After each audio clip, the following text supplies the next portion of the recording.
Ladies and gentlemen, we warmly welcome all of you who are joining us for the third keynote lecture of the 25th Congress of the International Society for Research in Children's Literature, Aesthetic and Pedagogical Entanglements, organized by the Center of Advanced Studies in Educational Justice of the Pontificia Universidad Católica de Chile, with the support of faculties of Education and Letters and in collaboration with the Universidad de O'Higgins.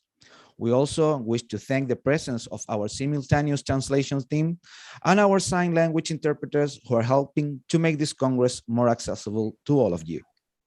During this lecture, Helma van Lierop, professor of Tilburg University, will be sharing her keynote titled Children's Literature Studies, a Joint Venture. Please remember that you may post your questions in the YouTube chat, and we will answer them at the end of the presentation. I would like to start by introducing our moderator in this keynote lecture, Claudia Matus.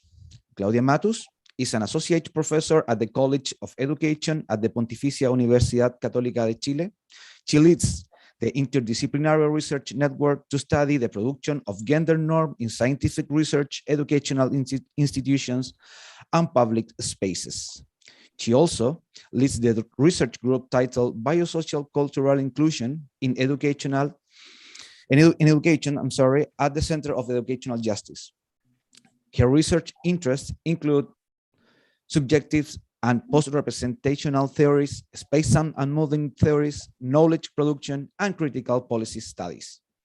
The floor is yours, Claudia. Thank you, Christian, and thank you, Helma, for accepting our invitation to be a part of this Congress. We're looking forward to your talk on children's literature studies and participatory approaches to research. And I'm going to give a little description of Helma's work. She's a professor of children's literature at Tilburg University in the Netherlands. And after having been a teacher in secondary education for several years, she started her academic career with a PhD on the literary socialization of young children within the family. Between 1998 and 2013, she held an endowed chair on children's literature at Leiden University. The Annie M.G. Schmidt chair, named after the best-known author of children's literature in the Netherlands. In 2001, she was appointed professor of children's and adolescents literature at Tilburg University. So since 2011, she has been the coordinator of the Dutch Master's Program Children's and Adolescents Literature at this university. Since 2019, she has been teaching in the Erasmus Mundus International Master Children's Literature, Media and Culture, coordinated by the University of Glasgow. Between 2007 and 2021, Helma van Lierop was president of the Dutch section of the International Board on Books for Young People. Her research interests are adolescent literature, the relation between children's literature and age studies, and life writing for and by young readers. Helma, it's a pleasure having you here, and the screen is all yours.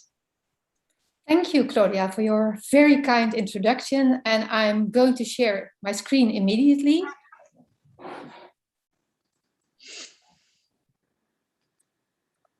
Well, dear participants, a very good morning, afternoon, or evening to you all.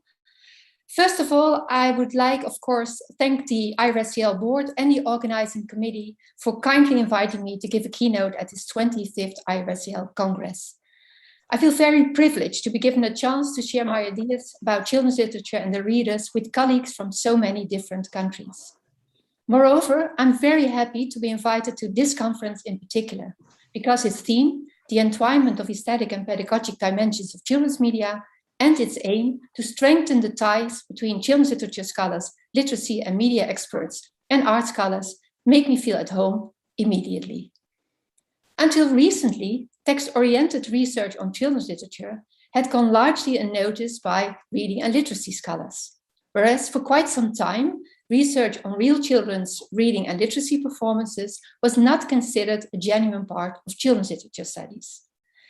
In the Dutch-speaking countries, for example, we have an award on research for children's reading and a separate one on studies for children's books. Moreover, these two types of research are accommodated by different university faculties, social and educational sciences on the one hand and literary studies on the other. As I have always been involved in both text-oriented research focusing on children's literature as an aesthetic practice and reading and literacy studies investigating children's and young adults' encounters with literature, I have always experienced this divide between the two as highly artificial. It was the main reason that when I was appointed as an endowed professor of children's literature at Leiden University, I purposefully ended my inaugural lecture about the literary emancipation of children's literature with quoting the last stanzas from a poem by Annie M.G. Schmidt, the best-known children's author in the Netherlands. This poem is about a socially isolated professor who becomes a totally different person as soon as he gets company from a young girl. Schmidt wrote the poem at the end of the 1950s, and the text is stereotypical in its representation of the scientist and gender. But that was not my point at the time. What was important to me was that in that last part of the poem, the professor is not represented as an adult authority, ignoring or rejecting the girl's playfulness, but instead is pictured as enjoying her activities, as learning from the girl's playfulness to become a more social, agreeable person. I use the poem as a metaphor to emphasize that children's literature scholars should not restrict themselves to studying representations of children and of child-adult relationships in children's texts. They should also listen to and learn from actual children's experiences with literature. For me, the real and the fictional child are two sides of the same coin because they both provide me with answers to the question of what it means to be a child. The recent interest in participatory research practices in children's literature studies, fueled by childhood models contesting the adult-child binary opposition, offer fruitful opportunities to create a synergy between a text-oriented and a reader-oriented approach to children's and young adult books. Participatory methodologies in relation to children's literature, in short, regard children as co-researchers and consider their knowledge of and opinions on the text produced for them as equally valuable as adults' views of children's books. Although my own research was never purposefully designed on the basis of a participatory research model, my project with young readers definitely shares some of their features, and they have provided me with many insights on how children are experts on their own literature. The projects also taught me how intergenerational collaboration fosters dialogues about literature between children, young adults, and adults, in which age-based power is no longer a decisive factor. As I will retire next year, this seemed the right moment to look back on these projects, but then from a new perspective. Hence, in my three-part presentation, I focus on children as sensitive readers, on children as critical judges, and on young adults as co-authors and authors. In part one, I reread my data from a research project on young children's encounters with literature in a family setting. In part two, I will re-examine my work on children's juries of literary awards that I have carried out since the 1980s. I will read through my data, applying contemporary views of children and childhood, which are, among other things, inspired by posthumanism. In the last part, I will discuss my research on young adults as life writers, which I conducted during the past decade. These projects were already largely framed theoretically by studies moving beyond heteronormativity as shaping both child-adult relationships in children's texts and child-adult collaborations in real life. Heteronormativity, a term coined by Maria Nikolaeva, is understood here as age-based power inequality, with adult experiences being the norm. Using onto-epistemic injustice and justice as key concepts, I will argue that children's literature studies benefit from being a joint venture between children, texts, and adults. In the 40 years that I've been working as a children's literature scholar, theories about children and childhood have abounded in both childhood studies and in children's literature studies. I started my academic career in the first half of the 1980s, just before Jacqueline Rose published her groundbreaking study, The Case of Peter Pan, or The Impossibility of Children's Literature. Her claim was that the child in children's fiction was by definition modeled by adults who can thus effectively control, to put it in her words, who is outside the book, the one who does not come so easily within its grasp. Her book has had a huge impact on debates on children and childhood in the past decades. The quotation shows that Rose does not deny the existence of actual children, but, as David Rudd rightly points out, they are not her core business. Her interest is the power imbalance between adults and children in children's texts. The power hierarchy between children and adults in children's literature, theorized by Rose and captured aptly by Nikolaeva's concept of heteronormativity, continued to dominate discussions about children's texts for several decades. Although different voices, emphasizing children's own contribution to children's literature, were also heard. These nuances notwithstanding, Mara Gubar rightly observes that until recently, discussions about actual children had remained a very risky business. However, recent studies by Gubar herself and by others have brought new perspectives to the field of children's literature, shifting the focus from an adult-centered view and an emphasis on the power imbalance between children and adults to an acknowledgement of the significance of real young readers in the creation and reception of children's literature. Gubar offers her kinship model of childhood as an alternative to viewing children as different from, or even less than adults, as is the case in what she labels as the difference and deficit models of childhood. According to Gubar, the concept of kinship indicates relatedness, connection, and similarity, without implying homogeneity, uniformity, and equality. The model, she continues to argue, reminds us not to underestimate the capacities of younger people, but also encourages us not to overestimate the powers and abilities of older people. Justina Deszczyuk continues the discussion about children's voices and agency in relation to studying children's texts in a call to action for children's literature scholars to adopt participatory methodologies.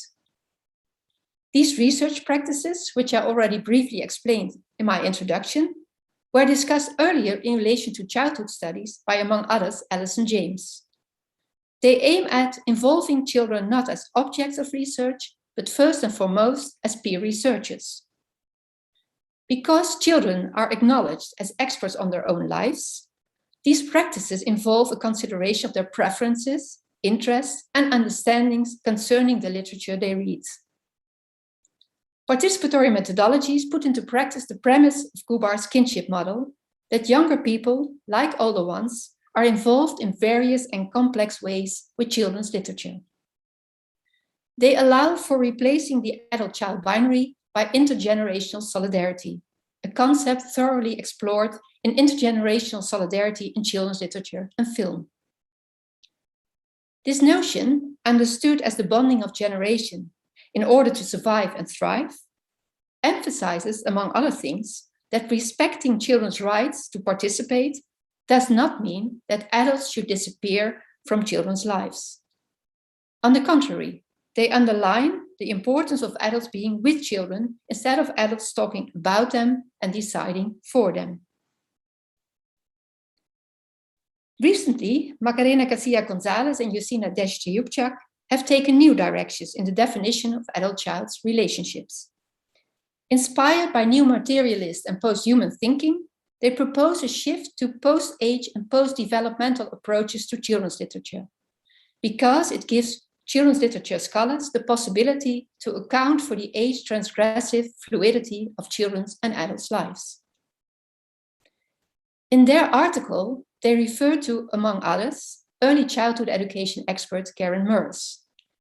And it's from her work and the study she did with Joanna Haynes that I adopt the concept of onto-epistemic injustice and justice, which will be my point of departure for the rereading of my research data in parts 1 and 2, and for the presentation of data from recent projects in part 3.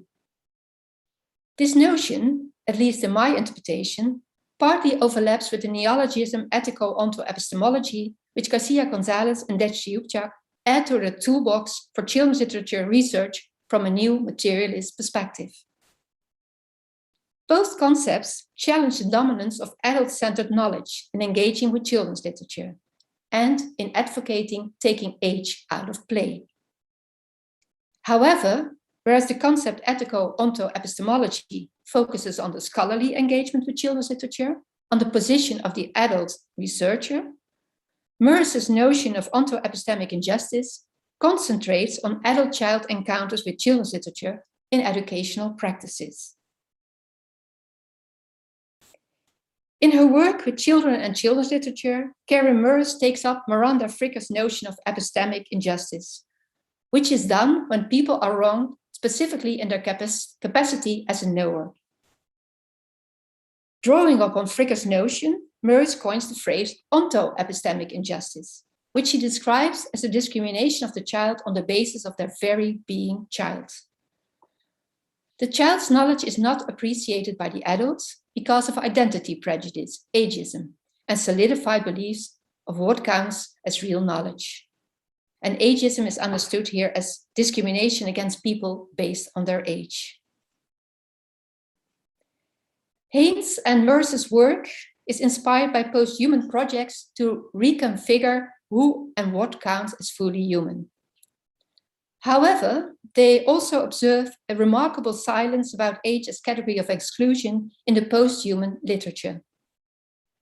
On the basis of their research with children and children's literature, they argue that child should be inserted in Braidotti's list of missing people, whom she describes as real-life subjects whose knowledge never made it into any of the official cartographies. To substantiate their arguments, Haynes and Meures point to onto-epistemic injustice they observe in educational practices, in which children are treated as intellectual and emotional primitives. For example, when adults reject young children's animistic ways of thinking.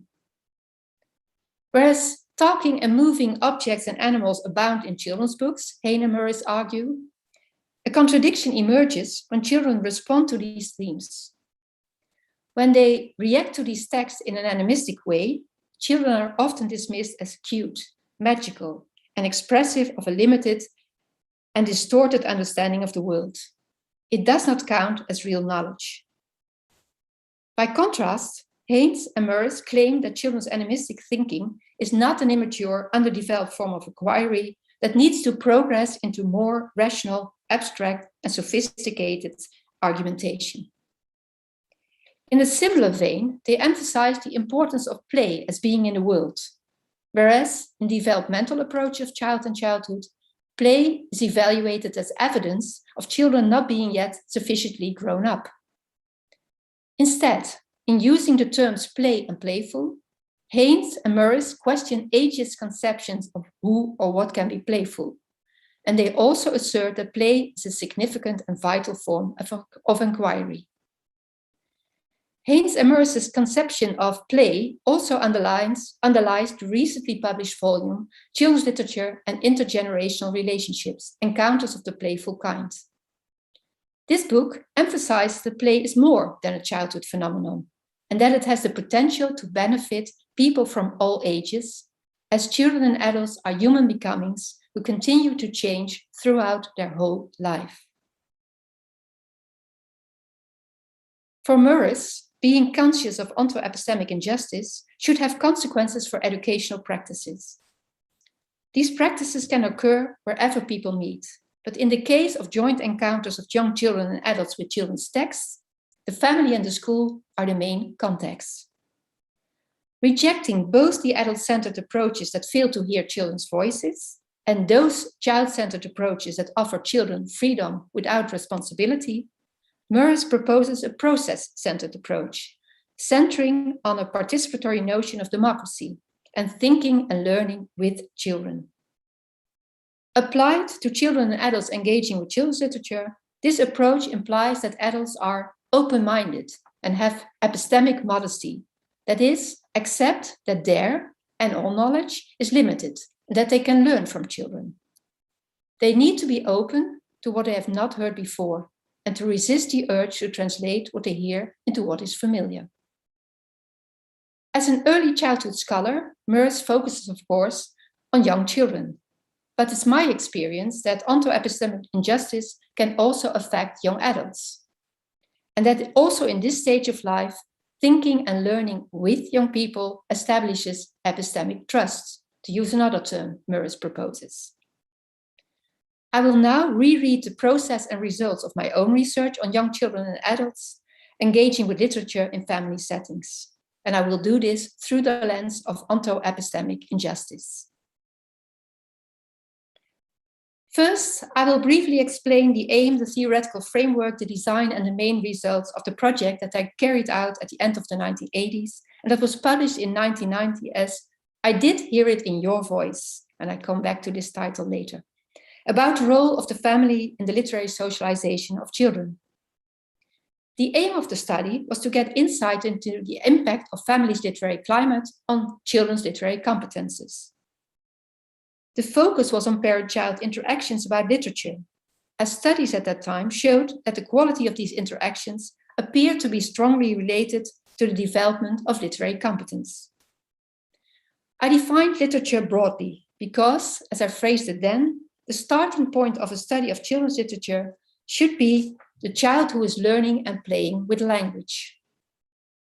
Adult-oriented, more narrow definitions of literature that we find in literary criticism would impede an understanding of the first literary experiences of children. And literature was therefore described in this project as including reading aloud of children's books, telling oral stories, singing songs, engaging in fantasy play, and experiences with audiovisual media. My research project was framed by two theoretical perspectives. First, in line with the dominant childhood studies approaches in the 1980s, socialization theory was my point of departure. Socialization was understood as a learning and motivation process that takes place in social interaction and is grounded in social needs. Second, because the study was specifically about literary socialization, I started from the emergent literacy paradigm, which in the 1980s replaced the reading readiness paradigm as the dominant approach in reading research. The notion of reading readiness refers to the idea that there is a specific age when children are ready to crack the code of what is called proper reading. An important merit of the emergent literacy approach was that it rejected reading readiness as insufficient to explain children's literacy development. According to William Thiel and Elizabeth Salisbury, two pioneers in the emergent literacy paradigm, literacy starts at birth. From that time, we see children in the process of becoming literate, as the term emergent indicates.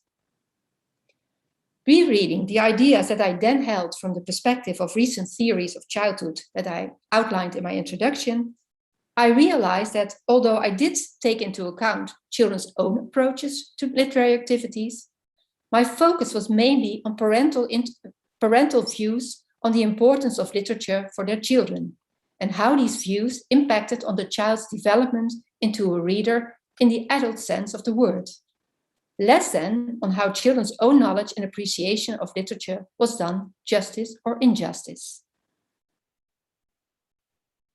I carried out a comparative in-depth participant observation within 4 families. And the main results showed considerable qualitative and quantitative differences with respect to the literary climate, which were supported by the survey and the interviews that I did to frame my participant observation. With qualitative differences, I mean the kind of activities and the intensity of interaction, whereas quantitative discrepancies relate to the frequency with which they occurred.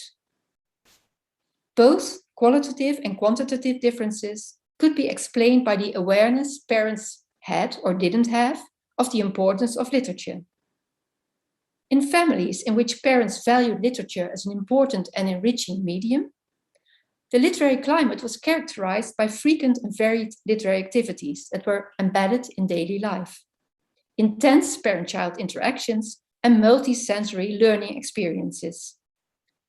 In families in which the parents had less of an interest in literature, the range and number of literary activities were dependent on external factors, such as requests from school teachers. They were not embedded in family life, but happened more accidentally. And the interactions about books developed in relatively scripted ways, meaning that the division of roles and turn-taking was more or less fixed. Rethinking my conclusions from the perspective of onto-epistemic injustice and justice, and analyzing the interactions that occurred in the families from that point of view, it is justified to say that in families in which literature was embedded in family life, there was more epistemic justice and intergenerational solidarity than in the other type of families. Doing literature was a social activity in which it was not determined beforehand who would be learning from whom. Children were often as much social agents as the parents, who took their children's way of experiencing the world through both play and literature seriously. Children's ideas and interpretations were not sidelined just because they came from children, but they were appreciated by the parents, providing the children with trust in their ability to learn from their own experiences. Parents did have their own opinions on reading with their children, but they did not prioritize them. Instead, they acknowledged their children's way of inquiry. In these families, reading was never a must. Children engage in all sorts of activities. During my stay in the families, I also observed, for example, a lot of instances of pretend or fantasy play. Last but not least, as I said, the literary activities are a self-evident part of daily life. And precisely because of that, and of their spontaneity, they were meaningful learning experiences for both the adult and child involved. Reading through my transcripts of adult-child conversations about literature, I came across several interesting examples of age-transgressive dialogues, two of which I would like to share with you. The first excerpt is a reading activity that lasted for about 15 minutes. It's early in the morning when the youngest child in this family, a 4-year-old girl, starts a conversation with her mother related to an encyclopedia about the flora and fauna in Europe. The book was on the table in the living room. It's not a children's encyclopedia, but the child regularly reads in it and obviously enjoys doing so. This morning, she is looking at the pictures on her own until her mother joins her. They both talk about the animals they see in the book, discussing who eats what or whom, and expressing their appreciation for some of the animals as if they knew them personally. When the mother goes to the kitchen for a minute, the girl turns the pages, softly talking to herself. Shortly after her mother enters the room again, the child points to a photo with tall green trees, and she says, "We have been here." "Wow," the mother replies, "that looks beautiful. Where was this?" "We were lying here and then we drank and ate." "Oh, do you mean at the castle?" "Yes, at that big castle." The mother reminisces a romantic picnic in the park of her friend's castle, where they were on a holiday. And she continues, the trees cracked in the wind, didn't they, Susan? That was so beautiful." "Yes, they are all very tall trees, so we have been there. Here we have been." Then the girl turns some pages and starts talking again about the animals that they are pictured. First, both mother and daughter make guesses about which animal they see, and then the mother reads the text aloud to see what it says. Together, they reflect on what they observe. The dialogue ends when the girl puts the book back on the table. Both adult and child are actively involved in this interaction that develops spontaneously and without a predetermined fixed order, as is the case in many adult-child conversations about books in more formal educational settings. The content depends on both the adult's and child's contribution. The initiative is taken by the child, and she is also the one who continues the conversation after a short break. The mother facilitates her daughter's exploration of the book by listening to her and by reacting. She appreciates her daughter's opinion. When they reflect on and share good memories evoked in the child by the book that she was reading, the mother goes along with her daughter's associative sensory way of reading. She makes efforts to ascribe meaning and does not correct the young girl by saying that the setting in the book was not really the setting where the family had their picnic. In this family, this kind of collaborative thinking is common practice. as is also shown in a reading aloud session before bedtime. The mother and her 2 daughters negotiate about which story should be read. When the mother suggests a story, the oldest daughter says that she already knows the story, which she proves by summarizing the plot. Her mother asks if their father has read the story to them, because she does not recognize it. Then the youngest daughter remarks very decisively, "I did hear it in your voice." Subsequently, their joint search for a nice story continues. As they finally find one, the mother encourages her daughters to lie down comfortably so that they can enjoy listening, and she tells them that she will also lie back to read to them. I chose this child's response as the title of my book about young children's literary socialization, because, as anthropologist Clifford Geertz rightly argues, small facts speak to large issues. For me, both this and the previous example testify to the fact that in this family, encounters with literature are social, affective, and imaginative practices. Using Haynes and Mercer's insights, I would like to add that in both adult-child interactions, the adult has what Merce calls epistemic modesty, thus providing her children with trust in their capacity as a knower, and fostering child-adult partnerships. And this brings me to the second line of my research, that of children's juries of literary awards. At first sight, contesting age hierarchies that put children in inferior positions because they are young also seem to be, in many countries, the most important motivation for the establishment of children's juries, a phenomenon that has interested me ever since I started my academic career. In the Netherlands, a national children's jury was established in 1988, alongside adult juries for prizing children's books. That particular moment is not random, as it coincided with the institution of the United Nations Conventions on the Rights of the Child, 1 year later, in 1989.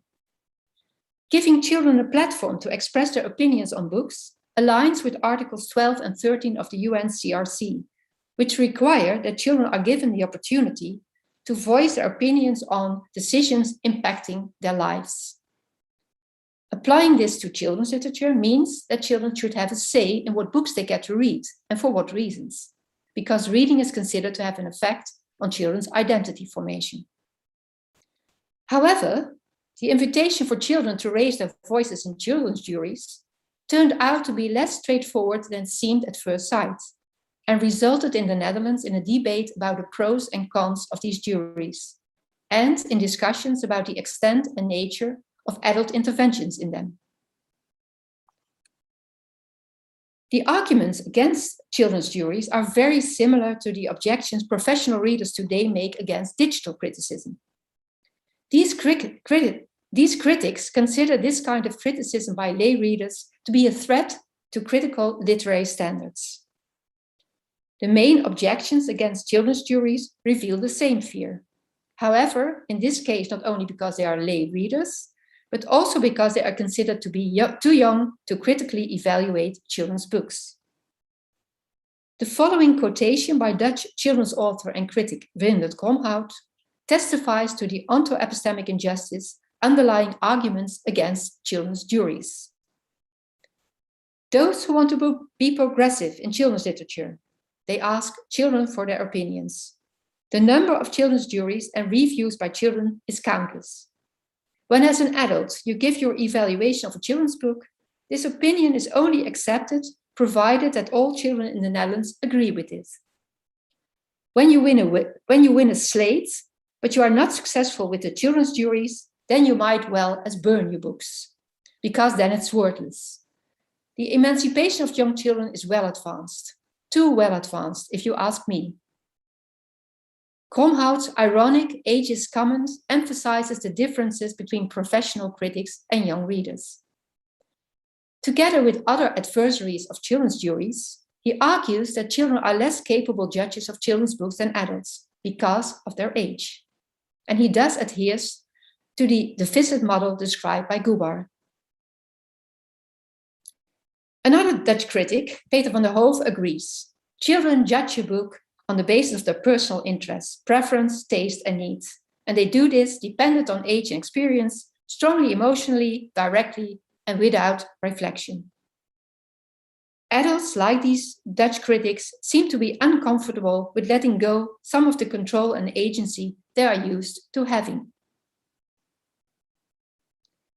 Rethinking my work with and observations concerning children's juries since the 1980s from the perspective of age-based injustice in epistemic relations, I argue that the opinions of children about children's books are just as valid as the judgments of adult critics.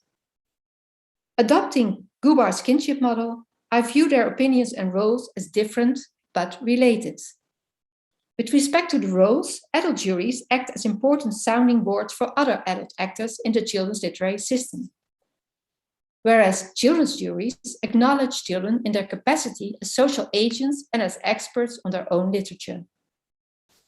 Regarding their opinions, my analysis of both child and adult book evaluations over the years shows that both adult and child jurors use arguments related to theme, composition, style, and the attractiveness of the book for readers. The main differences are emphasis and formulation. Children's juries use more informal language, giving voice to personal reading experiences, whereas adult juries and critics write more formally, making use of literary jargon to underline their professionality and making more general statements about potential readers. In 2019, for example, the Dutch children's jury awarded Schaduw van de Leeuw, The Shadow of the Lion, by Dutch author Linda Dielemans, a book that was also reviewed by adult critics. After having contextualized the book and the author, one of the adult critics assesses the story world as convincing, as it invites readers to immerse in that world. He appreciates the main character as true to life and recognizable. The book offers insights into history, and it's a wonderful reading experience for readers who are fond of stories. The Dutch children's juries evaluate the book as well written. They find it cool that the protagonist wants to become a dreamer and that he succeeds. Because they recognize themselves in the main character, the book is extra fun to read. At some points, they find the story hard to follow, but this does not change their appreciation of the book.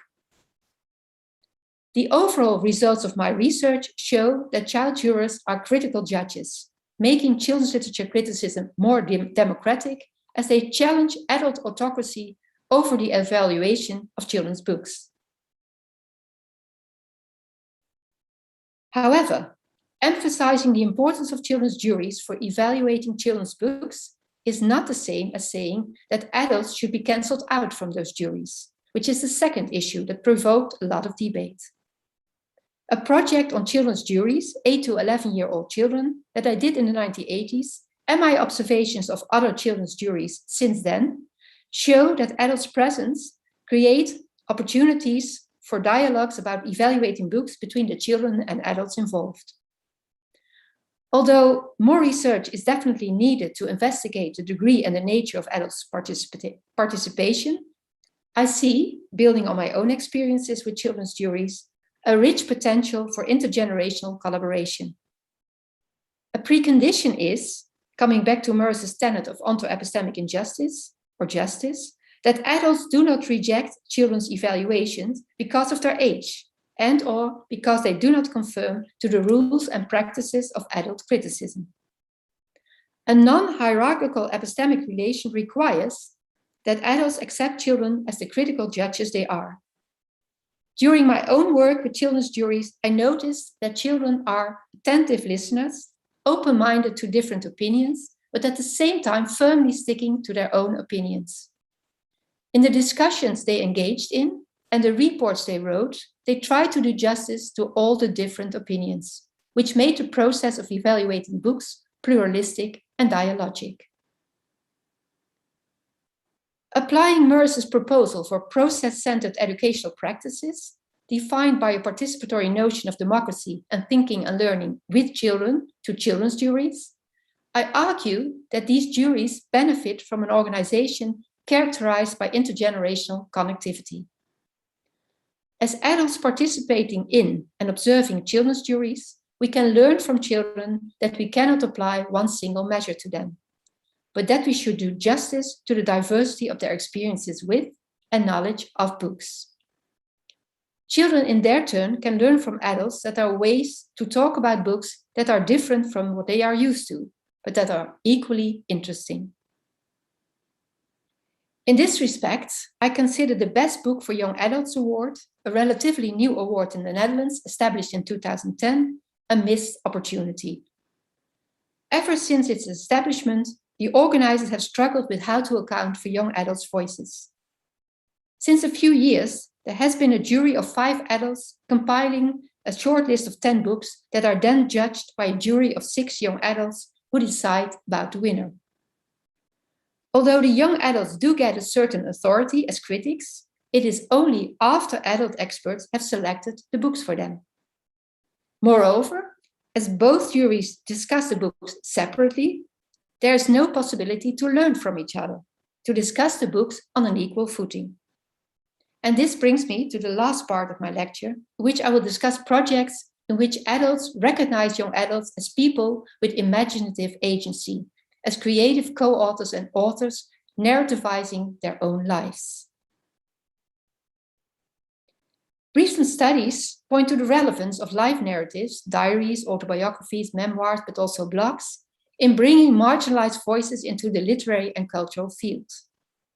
These include voices from Bardotti's list of missing people, in particular women, people of color, and young people. With respect to the latter, Douglas and Poletti focus on how life narratives provide a way for young people to negotiate and assert their citizenship.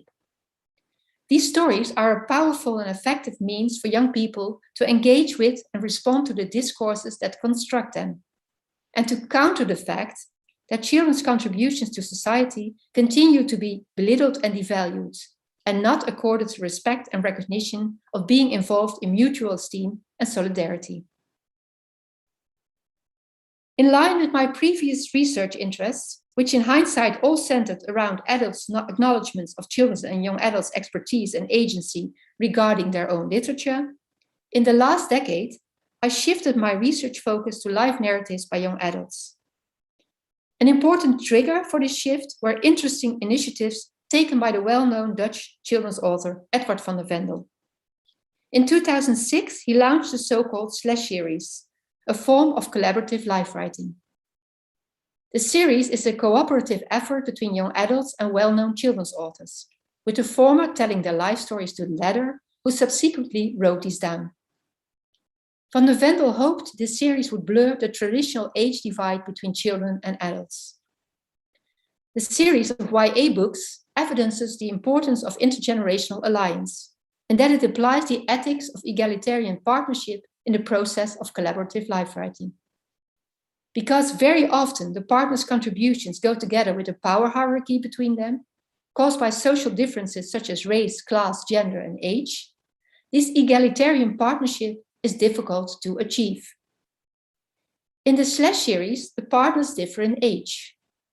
To minimize the risk of an unequal relationship during the process of life writing and to avoid misrepresentation, the adult co-author should adhere to 2 ethical principles: respect the young partner's autonomy and give them control over their own life stories. Edward van der Vendel himself worked together with Anoush Elman, which is a pseudonym, an Afghan fugitive who tried to build a new life in the Netherlands. The interviews I had with both Van der Vendel and Elman bear witness to this collaborative life writing project being intergenerational solidarity put into practice. The decision to participate was up to Anoush Elman, who told me that he never regretted it, despite the fact that it caused many painful memories to come back. He knew he could always withdraw if he had second thoughts about his decision. Van der Vendel and Elman had an equal share in the royalties, and on the cover, as you can see, their names feature side by side, only separated by a slash. They had over 50 sessions during which they talked about Elman's life, and they also had more informal contact. They both told me that they became friends and that the age difference did not matter. Elman creatively contributed to the book's structure and content. To give just one example, it was his idea to structure the autobiographical novel around film genres, which was inspired by his own aspiration to become a filmmaker. Moving beyond age hierarchies, both adult and young adult thus cooperated as partners in a way outlined by, among others, Victoria Ford-Smith, who proposes an alternative approach to authorship. Instead of focusing on common definitions of professional authorship that often exclude children or elide their participation, she fosters a perspective that is attentive to young people as social actors. By acknowledging the agency and creativity of Elman, and by displaying epistemic modesty, Van der Vendel shows that he appreciates Elman's knowledge and experiences without ageist prejudice. In the words of Van der Vendel himself, I see the book that they co-wrote as something invaluable that Anoush has given to me. In the fall of 2020, Van der Vendel started Glow, a series of books for LGBTQIA young adults. In the first book in this series, he collaborated with young adults from different countries around the world. In long, intense conversations, the author and the young adults talked about how society's discourse about gender and sexuality has impacted their identity. In an unpublished interview with Vanessa Joosten that she kindly shared with me, the author told her that the interviews with these young people have enriched them, because they have, among other things, changed his ideas about his past adolescent self. Although he was aware of the factual age difference between the young adults and himself, during the interviews he felt that not age, but personality was decisive, which strengthened his belief in an age-transgressive fluidity between young people's and adults' lives. Many of young people's life narratives serve to advance young adults' human rights claims. Through these narratives, they voice, recognize, and bear witness to a diversity of values, experiences, and ways of imagining a just social world, and of responding to injustice, inequality, and human suffering. The initiatives taken by Van der Vendel respond in particular to the inequality between adults and young people, fostering intergenerational dialogues. They undermine the traditional age divide between children, young adults, and adults, doing justice to each other's knowledge and experiences. In an earlier discussion of the Slash series, I already quoted Van der Vendel's main tenet once, but because it fits the main argument of this keynote so beautifully, I cannot help but repeat it. Children's literature can make clear how close adults and young people are to each other, how our breath, once blown, always, always mingles. And this quote brings me to my conclusion. By applying Morris's concept of onto-epistemic injustice and justice to case studies in which children, young adults, and adults engaged in literary activities, I have given examples of experiences of actual children and adults in the past and the present that contest the idea of heteronormativity that has dominated debates in children's literature studies in the past few decades. They attest to intergenerational solidarity in different sorts of encounters with literature, reading texts, judging books, and co-authoring live narratives, each of them having their own dynamic. What they share is that these practices are process-centered, with an emphasis on reciprocal exchange, which allows for hearing young people's unique voices. Moreover, adults, by accepting that young people's knowledge of literature is equally valid as what they themselves know, resign as literary authorities. Instead, they take on another role, that of facilitating child agency by acknowledging that learning with children is key to achieving kinship. When age is no longer a decisive factor, children's literature becomes a joint venture between children, adults, and books, to which epistemic modesty and trust are pivotal. And I expect that an approach to children's literature that includes children as partners will increase their active engagement with the field, which might turn out to be the best imaginable reading promotion. Thank you very much for listening.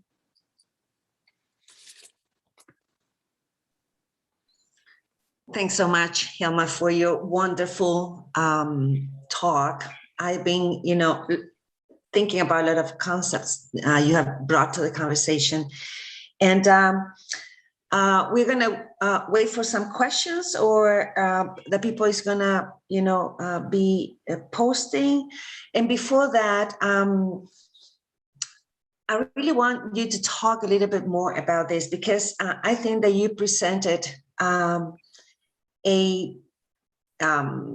challenge that most of us who are, researching on how we need to advance the conceptualization of this, very stable concepts such as child, adult, literature. It's a very interesting, way of framing. How do we, or why do we need to, advance, challenge, press these concepts that, seem to be so stable? And I wanted you to, if you can give us more, of your ideas, share your ideas about how is it, I'm going to phrase it like this, how is it when we push these concepts like child and adult and that relationship, and we talk about justice, which is like a very, normative, liberal way of thinking about, that relationship. So I was wondering,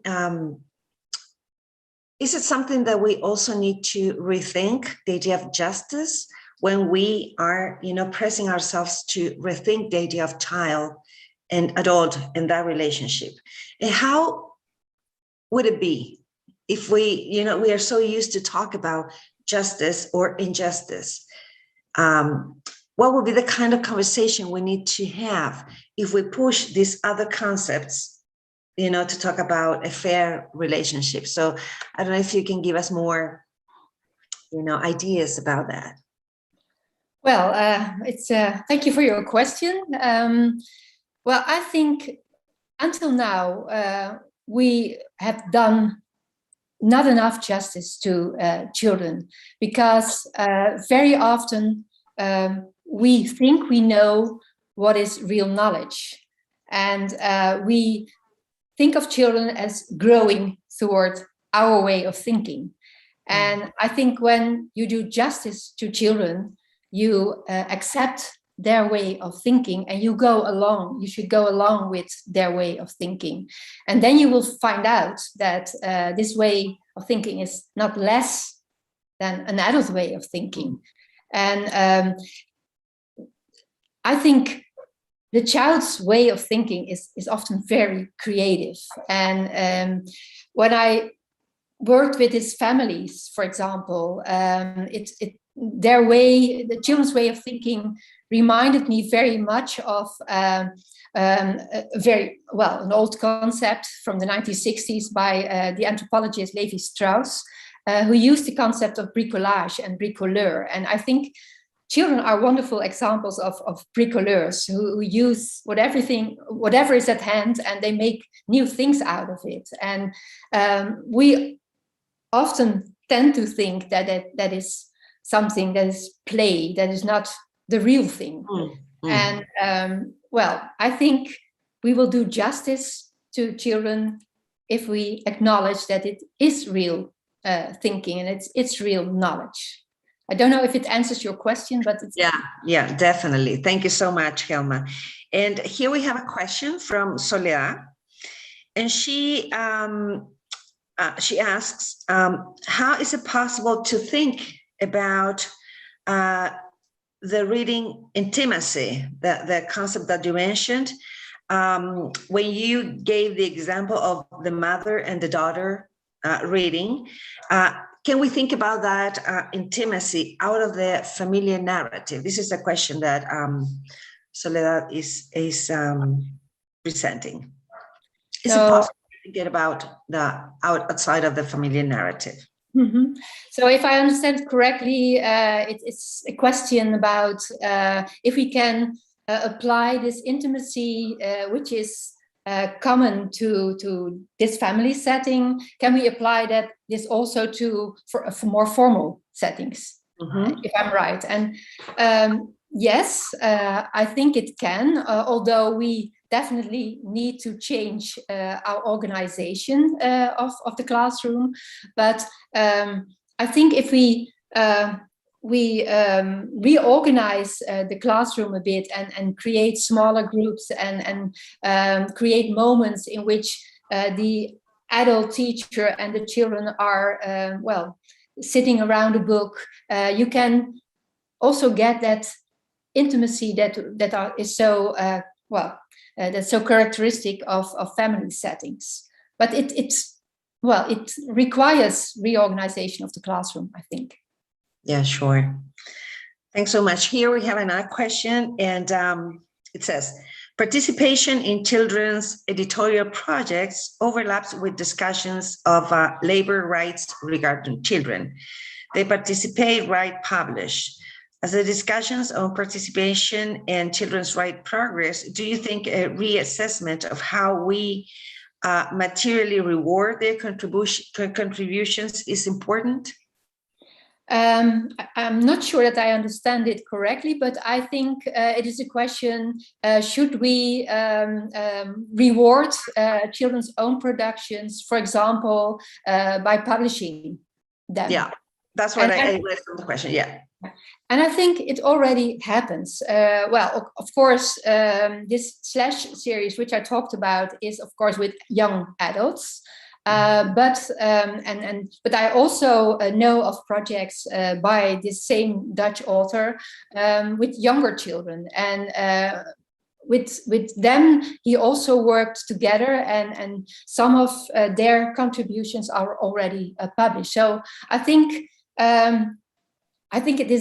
it would be great if we can reward children's contribution by getting them published, because, well, even as adults, we also we always appreciate when something that you have made is published or is heard by other people. So I think the same goes for children. Yeah, and I think that I'm gonna just push a little bit more this question, because I think it's interesting when the question, you know,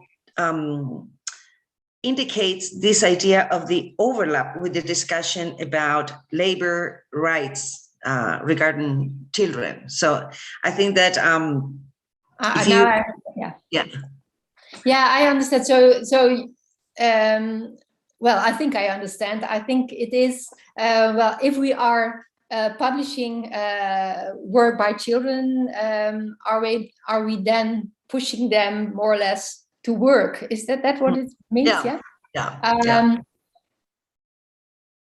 I don't think it is the same, because in this case it is the children contribute voluntarily, and I think that makes a big difference regarding in comparison to children's labor rights. So yeah. All right. Here we have another question from Jorge. Could your insights in children's literacy and co-authorship could be translated into other art processes and shared productions? For example, music, theater, hip hop, visual arts, media? Yeah, definitely. I would encourage people to do that, and to get children involved and young adults involved in musical performances, in theater performances. That would be great. Yeah, but I don't have experience with that. I'm mainly focused on children's literature. All right. Here we have another question from Madeline. Do you have suggestions for enhancing epistemic justice for children from underprivileged families? Mm-hmm. Yeah, well, in my project, in fact, I involved all kinds of families, families from the lower social classes, family from the middle classes and higher classes, and also families in which there was only one parent. And and I think it doesn't depend so much on from which social class you are. I already also saw many beautiful examples of children and adults working together, enjoying together literary activities in underprivileged families, although of course the resources are less, but they were often very creative in finding ways to enjoy literature together. Yeah. And here we have another question that is kind of related to the previous one about, when we think about children, involved in this kind of activities and the idea of labor rights and etc. And Rosanna, and she talks about, she brings the question related to Van de Vendel's literary project with young adults. And do you know whether copyrights are shared equally between all creators? Is there economic justice, and between quotes, in these collaborative projects?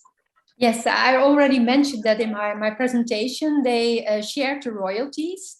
And when the book was, for example, discussed in libraries, the author and the young adults were both present to discuss the book, so they see it really as a shared ownership, and yes, they had the same economic profits. Yeah, and here there is another question.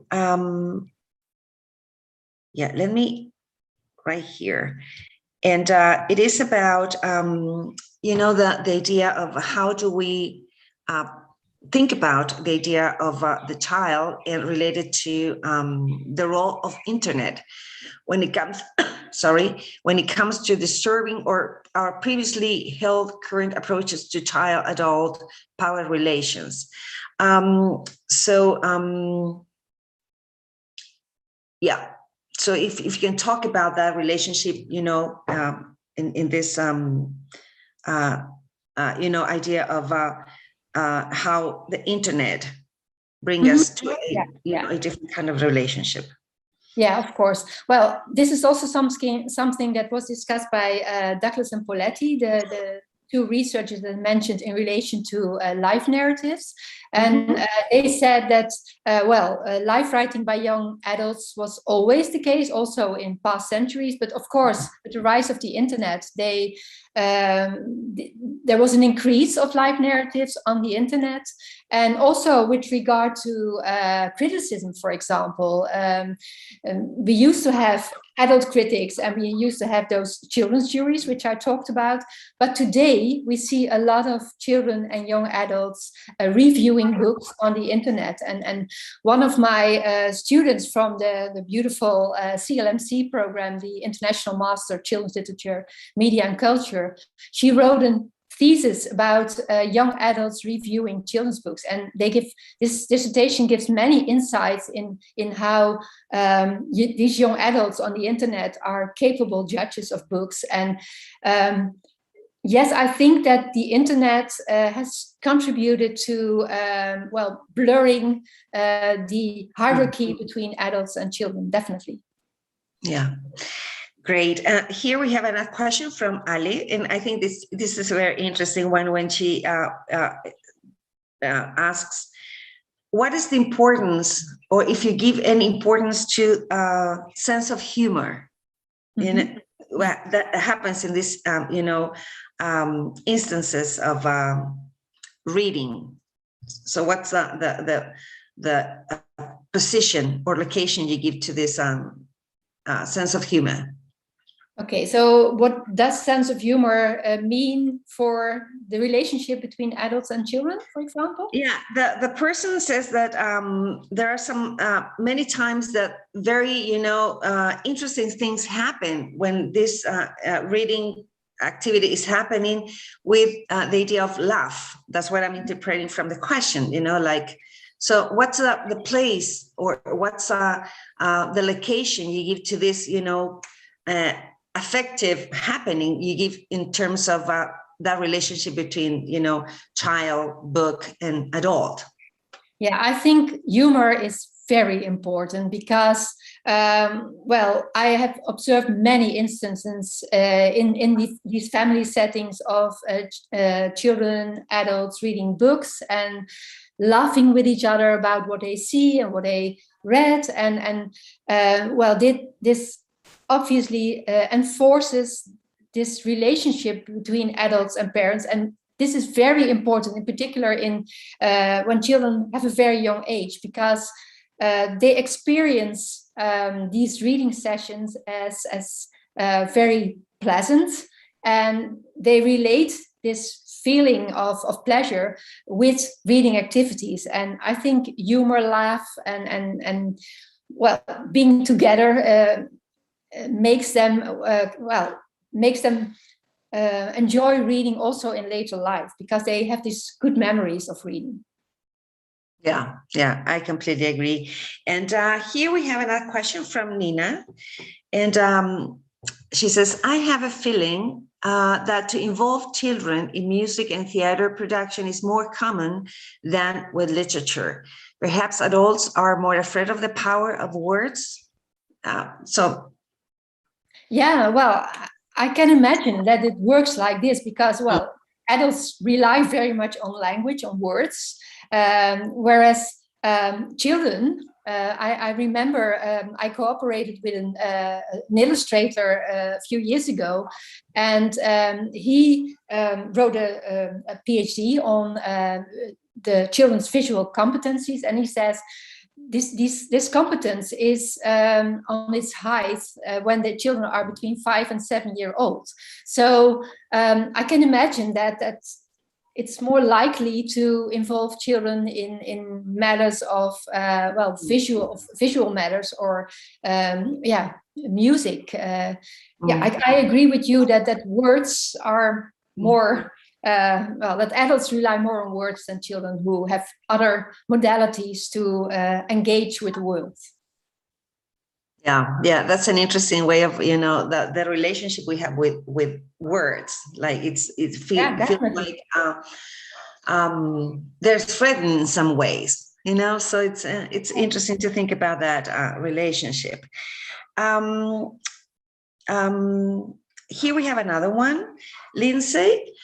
In children's literature, might it not all boil down to the publishers' need to keep children out in case they threaten the control that adults have on the field?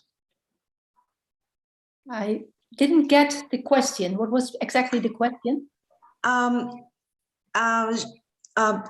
Sorry, she's asking if in children's literature, the idea of keeping children out, if it threatens the control that adults have on the field. Yeah. So if you let children in, of course, you lose some of the control you have on the field. And as I said, with relation to the children's juries, some adults indeed fear of letting go some of the control. So yeah, definitely. Yeah, and also I would add that it's not just adults, because the idea that what I read from the question is that there is always something that you're going to lose if you invite others, to be part of the decision making, or in this case, on how to create new ideas about that relationship that you are presenting. But I think you win so much more than that you lose. Yeah, that's right. I completely agree. So, if Kristen, do we have another question, or? I think that's it for today. All right, so we are on time, and before giving you the time, Helma, to say goodbye to our audience, I really want you to. I really want to thank you. I think that your way of framing research on children's literature is amazing. I really enjoy the idea of, and this is something that I wrote it down, the idea of look at your own research. I think that's a very interesting way of, reread what I used to think about something. And I think that's a really interesting way of coming back to those ideas with a different perspective. So I really think it was very, very interesting the way you were presenting your job. So I don't know if you want to give a few words to the audience. Yes, of course. Well, first of all, I would like to thank you for chairing this session and for your kind words about my presentation. And yes, thank you for listening and thank you for asking all those wonderful questions. I was really happy to be with you, even though it was online. But yeah, hopefully there will be a next time. Although I will be retiring, I will not go away from the children's literature field. So hopefully there will be a moment that we can meet each other in person. Thank you very much. Thank you, Helma. Thank you very much. And of course, thank you to everyone who joined us today for this wonderful lecture. We also wish to invite you to continue participating in all Congress activities, forums, panels, thematic rooms, and more. You can access the full Congress program in the Congress site at www.IRSCL2021.com. So see you soon, and remember to tune in on Monday for the next keynote with Spiro and this same channel at 10 a.m. Santiago time. So I'll see you there, and thank you very much. Thank you. Goodbye.